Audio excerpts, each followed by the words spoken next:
Frau Madeleine Schulps wurde in ihrer Heimat in Polen verhaftet, weil sie Jüdin war. Sie kam in das Vernichtungslager Auschwitz. Glücklichen Umständen hat Frau Schulps das Überleben dieses Lagers zu verdanken. In Deutschland wurden für die Kriegswirtschaft dringend Arbeitskräfte benötigt und im KZ Auschwitz wurden Transporte mit jungen, arbeitsfähigen Jüdinnen und Juden zusammengestellt, die in Deutschland Zwangsarbeit verrichten sollten. Frau Schulps kam im Spätsommer 1944 mit einem solchen Häftlingstransport nach Hamburg in das Frauenaußenlager Sasel des KZ Neuengamme. Gegen Kriegsende wurde Frau Schulps in das KZ Bergen-Belsen deportiert. Als sie dort im April 1945 von britischen Truppen befreit wurde, war sie 18 Jahre alt. Frau Schulps lebt heute in den USA. Nach über 50 Jahren sucht sie auf Einladung des Freundeskreises der KZ-Gedenkstätte Neuengamme erstmals die Stätten ihrer Verfolgung in Hamburg auf.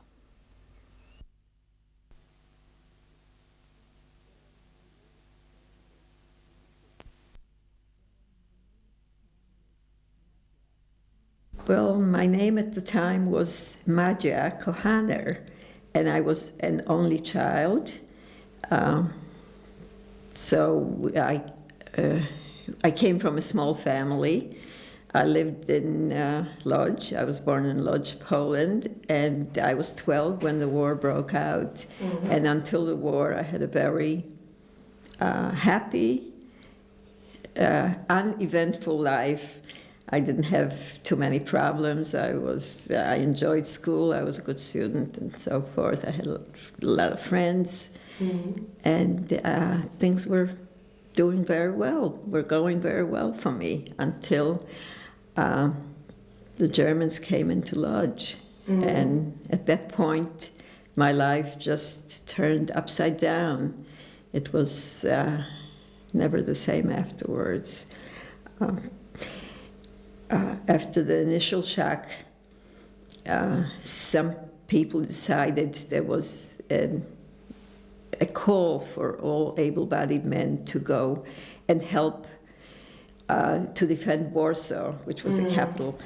And my father decided to go, which was a terrible thing for my mother and myself. Yeah, and he was away for about 6 weeks.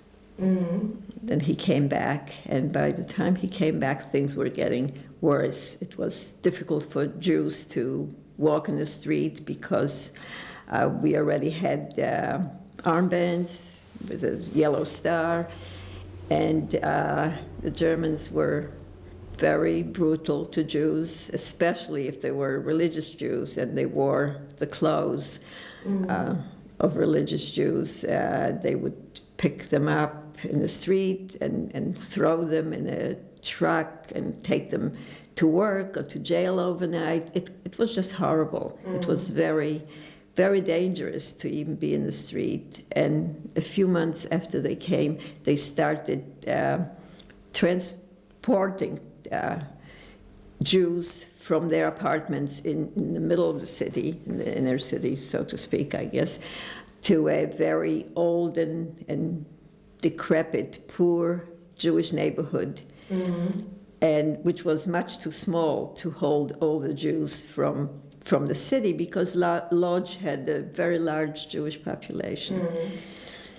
So we moved. I had an aunt who married somebody who lived in that area, and the whole family, there were 16 or 17 people, moved into her small apartment, and we stayed there for a few weeks. Then everybody found their own place in the ghetto, which consisted of one room.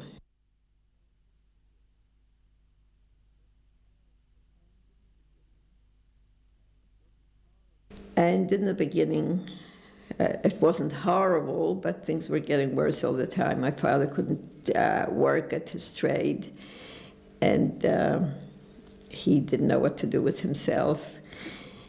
It was before everybody in the ghetto had to work, but yet he didn't he was very restless. And at one point, there was a call for young men to sign up to go to an Arbeitslager in Posen. And he decided that maybe it would be better if he went, because he learned his trade in Berlin in the 1920s. And at the time, he thought that the Germans were very fair, and if you work for them... In the 20s, he thought. In the 20s, yeah. Yes. Before he was... my father and mother were married in 1926, so that was before. Yeah. When he was in Berlin, he was still a bachelor. And he thought that, no, you work for the Germans, they're okay. So he was sent with a transport of men to this Arbeitslager, and I never saw him again. My mother died in the ghetto when I was 15, and that was, of course, a tremendous shock, but she was sick for a long time, and she was sick only from hunger, from malnutrition. She was just getting gradually sicker and weaker, and finally one day she died. And my mother's sister came and picked me up, and I stayed with her for a while. I got a very lucky break because the head of the ghetto in Lodz, whose name was Mordechai Chaim Rumkowski, came to our place of work, and we were all lined up in one row, and he looked at all girls, about 15, 16, and he started talking to me. And I had found out a short while earlier, one of the girls with whom I was talking to in the factory told me that she was adopted by this man. So he looked at me, and I had a broken tooth in front, and he asked me what happened, and he started talking to me. And then he asked me what I want. And I said, I would like to be adopted by you. So he said, oh, who are you? And, thought it over, and he said, okay. And he pointed to his assistant, who was always there with a pad and pen, and he said, she's going to the place was called Marishin. It was like a suburban part of the ghetto, and it was nice. That's where his officials, people that he was friendly with lived, and it was a very countrified section. And within a few weeks, I was all ready to go. I even had some new clothes that they made for me, and shoes, and I arrived in this house, which was very, very wonderful for the ghetto. It was a private home with several bedrooms. There were 6 girls and 7 boys, and 2 to a room. And what did you have to do there, the girls? Oh, we went to work every day. And what did you do? Well, we worked in a factory, sewing, machine sewing. I had learned before in the ghetto how to use a sewing machine, and that's what we did. And what we sewed was for the Germans. It was sent to Germany. Some things that they made in the factory were uniforms and other things, and the things we were working on were mostly brassieres and corsets, and we just worked on one part. We sewed a few seams, and then it went to the next person. Yeah.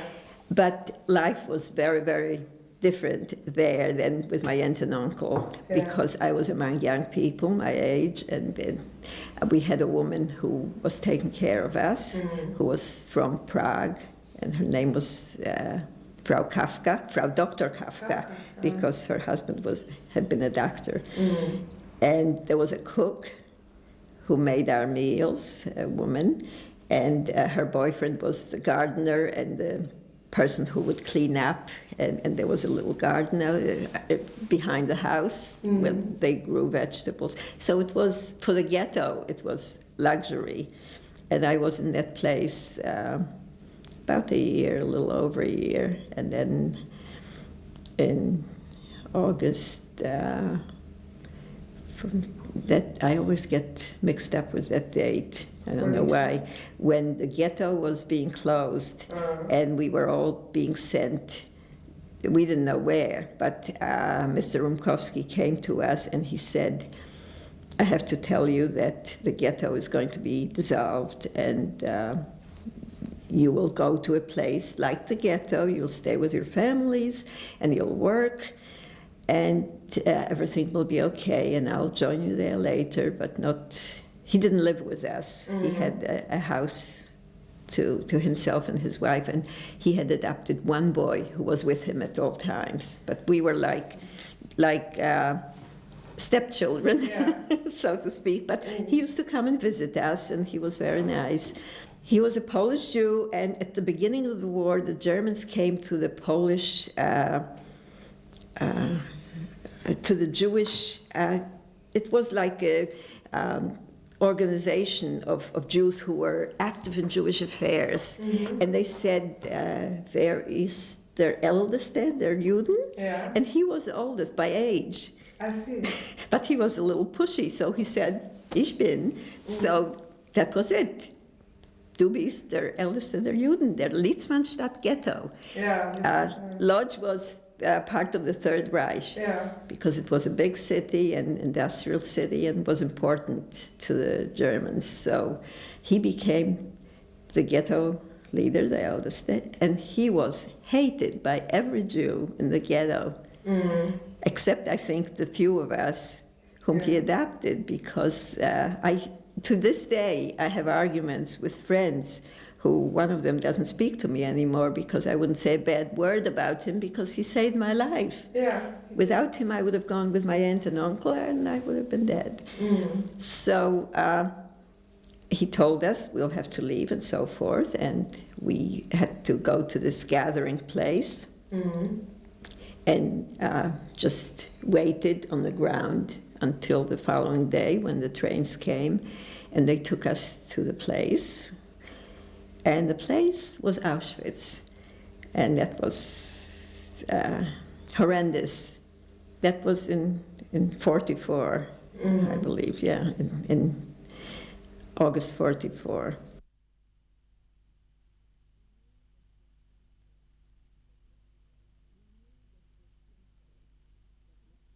We knew that the transports that left the ghetto didn't go to, they went to their death, most of them, but the people who went to Auschwitz were not all killed, because some men who became capos from Lodz swore that when Rumkowski comes to Auschwitz, he's going to be killed by them, because he was the one who sent them out, and that's what they did. The whole family. They did? Yeah. And so we got to Auschwitz at dawn, and of course there was selection. First men to one side, women to another side, and then among the women, the young ones, like up to the age of maybe 15, 16, there were 2 girls in our group that were 13, about that age, 13, 14, 114, 130, and they were taken to the other side. And also whatever older people there were, or women who had young children, not very young because the little children were already taken away from the ghetto before. They went to the one side to be cremated. The ones who the Germans believed would be able to work for them remained in Auschwitz, and it was just a horrible place, which is even now it's very hard to talk about, because it was just like an insane asylum or worse. We were standing every day.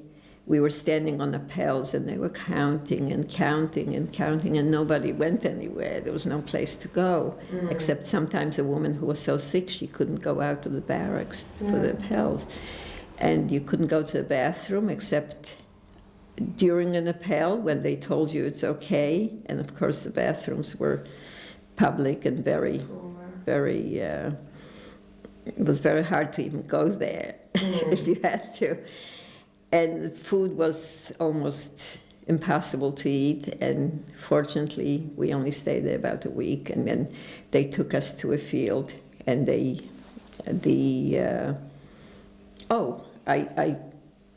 forgot one very important thing. When we were selected to be sent to a work camp, we walked into a room. They pushed us, before we went to the barracks, they pushed us into a huge room. They told us to undress completely, and there were only men there. Just take everything off, and they pushed us into a next room, which was showers. And the water started pouring on us, hot and cold, alternately. And then we were told to move on and go to another part. And there were men sitting there, and they shaved our heads completely. They shaved our hair. And after that, we were put in the barracks, which were the width maybe of this table and a little longer. Like they looked like stalls for a horse. And I think it was 10 women that had to sit, 5 in each row, in each compartment. And after a week, we were taken to a different place, and we were cleaned and whatever they did to us to make sure we don't have any lice or anything else. And we stayed in a field overnight. It got very cold at night. The following day, a train came, which was a cattle train, and we went on it, and we traveled for 3 nights and 3 days. And when the doors opened, we were in Hamburg, in Dessau. They stopped the train maybe twice a day, and they would take, there were pails, so if we had to go to the bathroom, eliminate, that was all in that train where there were 50 women, and some of them very sick and dying, and it was extremely hot during the day and cold at night, even before we reached Hamburg. But we knew we were going toward Germany because we could tell from the names on the little towns we passed without stopping that they were already in German. So we assumed we were going to Germany. So we stopped in Hamburg, and we went to the warehouse, as we called it, and the following day, and each person had a bunk. There were upper and lower bunks, and the following day we went to work right away, and we were cleaning rubble in some kind of I think it was a train station that was bombed, and we were cleaning the rubble faster. The men, the soldiers, were rushing us all day long to work faster, because if you stop, if you can't work anymore, then the chain is broken. We would hand over the big chunks of concrete, one to another. And this went on for, I don't know exactly how long, whether it was a week or so. And then one day we got up in the morning, and we were told, whatever you have with you, and that mostly consisted of a soup bowl, which we took with us to work anyway, and a spoon, and just the little dress that they gave us in Auschwitz, no underwear or anything. And they said, you're not coming back to this camp anymore. And that day we were loaded onto trucks, and we went to Zazel. We stayed close to 9 months, about 8 months and something. And when we came to Zazel, we were all standing on this big, like a gathering place in the center of the camp. And the few smart women who knew that it's good to be up front got the good jobs in the camp. Of course, we weren't, my friends and I weren't smart enough to figure that out. And they got the jobs in the kitchen? In the kitchen, or in the hospital? yeah. There was they asked, is there a woman who can sew? And she became the not the tailor, but the seamstress of the camp. Then they called for a shoemaker, and one woman said she's a shoemaker. They asked if somebody was a nurse, and one young woman got to be a nurse. There was a doctor in the camp who was from Czechoslovakia, but she was Jewish. And two Czech couples who came, I guess, earlier, they were there when we arrived. And one of them was as bad as the Germans or worse. She was a sadist. Her name was Gerda, and she was huge, maybe 6 feet tall or taller. Yeah. And she loved to hit people for no reason. The other one's name was Vera, and she was also from Czechoslovakia. And they picked one couple from our transport, and her name was Mirka. And I was gratified to see that in Poppenbüttel they have her name up there. And was she okay? She was okay. Yeah, she screamed. She was always hoarse because she had to do something, so she screamed a lot, but that's all she did. But she was actually, I heard that after the war she went to Israel and committed suicide. Oh, she? Oh. Yeah, I don't know why, because she really didn't hurt anybody. I don't think I hate the people who live now, because they had nothing to do with that. But the people who worked in camps, and especially the people who were National Socialists, yes, they knew what they were doing. Yeah, but we had, when we worked in, I was talking about that too last week, we worked in Poppenbüttel, and we had a Meister, a German Meister, who, there were about 10 or 12 women who worked with him, and he told us where to go and so forth. And he was a very decent man. He used to come to work on a bicycle, and one day he just came with a pot of soup on the back of his bike. And after that, it became a habit. He said, my wife cooked that, and he gave it out at lunchtime because we didn't get lunch there. And he would bring some soup for us about almost every week. And he also was taking some kind of a risk, because the head of all these Meisters, who was, I don't know what his name was, but I know he was a member of the party. Yeah. He had a button here. If he had found out, it would have been difficult for this man to explain why he was doing this for the Jewish women. But I guess he didn't. So he was decent, and he was a good man, and he was telling us that he was against the Nazis, and he was a socialist or communist.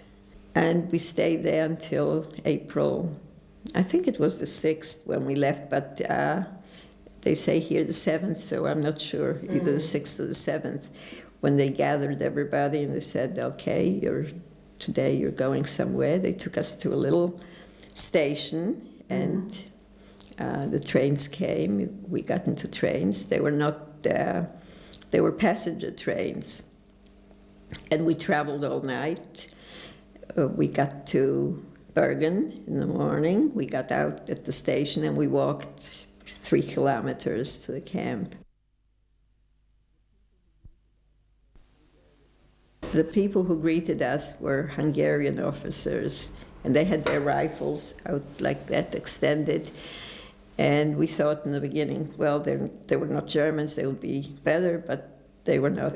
They were just as bad or worse. But it was a week before the liberation, so things were not very well organized. I don't think they even put our names down, because I'm not on any lists of people who were liberated in Bergen-Belsen.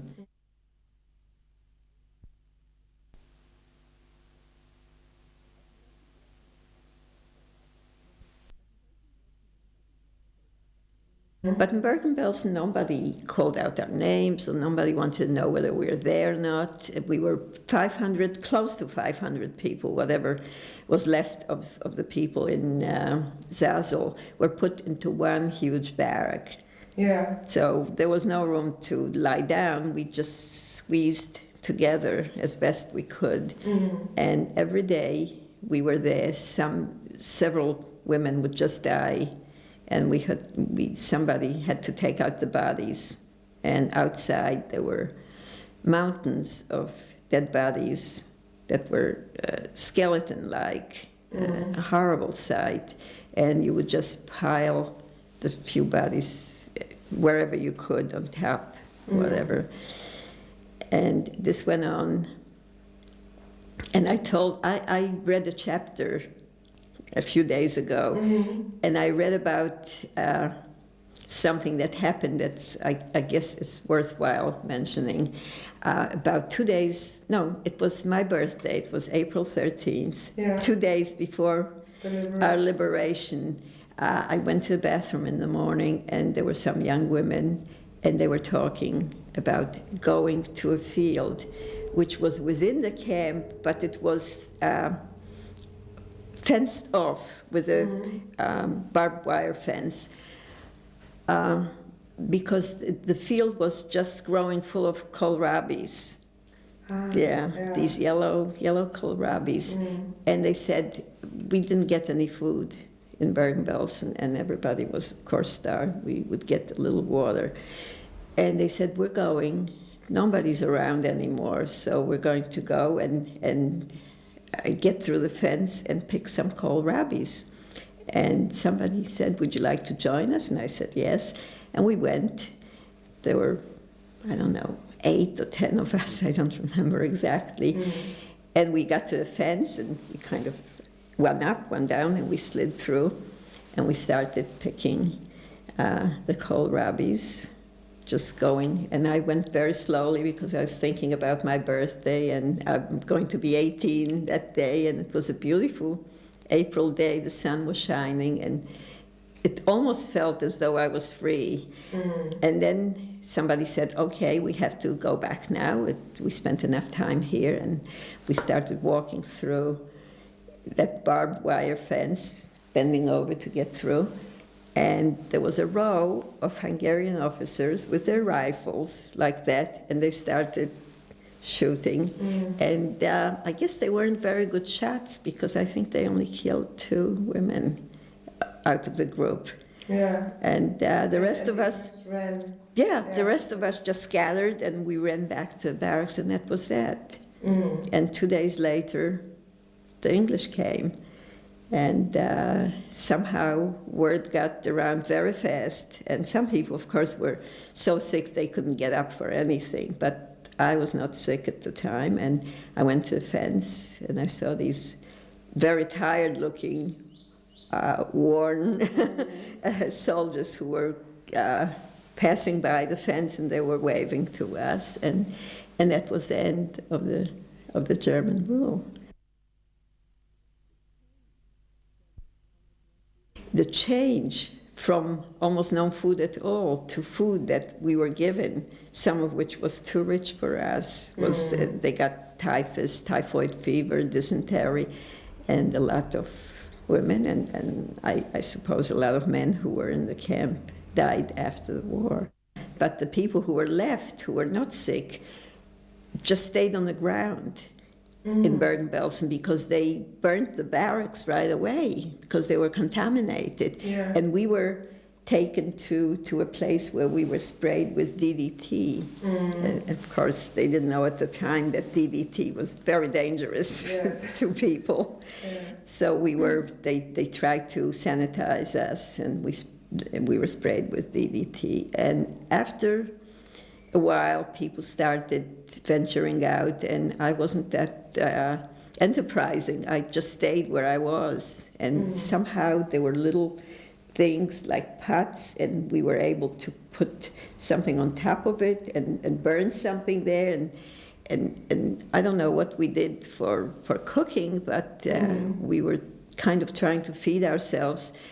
And one day, somebody I knew from camp came around, and she saw me, she recognized me, and she said, "What are you doing here on the ground?" She said, "Why don't you come with me? We have a room." And that's when I moved to the camp that once belonged to the SS soldiers, and it was much better. There were toilets and running water, which helps a little bit, so we could wash up. And that was another it was another stage of my life. And of course, I didn't know at the time that I'm going to remain in the DP camp Bergen-Belsen for 4.5 years. But a friendship was important to have. Very, friendship. very important. Yeah. It was, sometimes it was so good when there were sisters. There were 2, 3 sisters in camp, and they supported each other morally and whatever. And if they got something, a scrap of food, they would share, and we did the same thing. Yeah. We were very supportive of each other, and we talked to each other. And a lot of the things in camp was at night, after we had our soup, to kind of socialize and talk about the past and talk about things we did before the war and what we ate. And we were talking sometimes about chocolates and different kinds of chocolates, just reminiscing. And that was very important. First of all, very few people went to Poland. At least I didn't know any. I lived in this one room with some women, maybe 8 women, none of whom wanted to see Poland again because Poles had a reputation for being anti-Semitic, and people went who thought that they would find some family in Poland.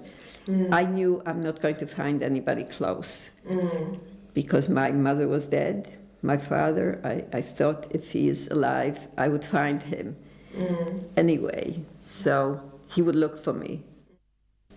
So I just decided, I worked for the immigration office of branch of the American Joint Distribution Committee, and I was registering people who wanted to go to the United States. So I decided I'm going to the United States, nowhere else. Yeah. And it was very slow going because the United States didn't feel that they wanted to take all these people in. So some people went to Canada. Canada was more forthcoming with taking the people. First of all, Canada was very, I think, I read later, it didn't have such a high population. So they were very generous, and they took in a lot of people I knew who settled in Canada. And I just waited my turn, and I came to New York, and my cousins were there to meet me at the boat, and they asked me to come. One of my cousins had a little baby at the time, and she had a small apartment. She asked me to come and stay over with her, and I never got in touch with any Jewish organizations. I never got any money from them, as new arrivals did. I just was very stupid about it because I was supposed to go to Providence, Rhode Island. That was my destination, and because I didn't go there, I kind of was incommunicado. And so I just started to work and earn my money, and I wound up living with a married friend with whom I lived in Bergen-Belsen before she went to the United States. I lived there until I got married in 1952. So that's about the story.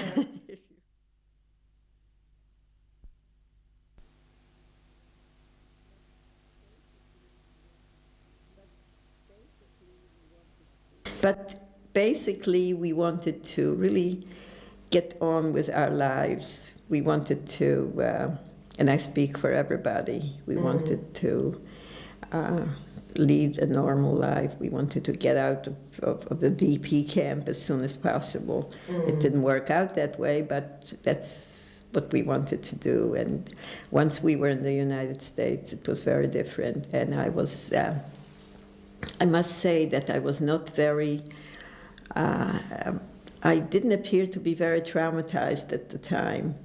I was young and I was good looking and I got a job, and for a while I was a model. I modeled hats and sportswear, and I just went about my daily life, and I wanted to enjoy myself and just lead a normal life, not to be stigmatized with something. And when people would meet me, they started guessing on my accent. You're French, you're Viennese, you're Swedish, you're okay. Nobody ever said I'm Polish. I don't know why.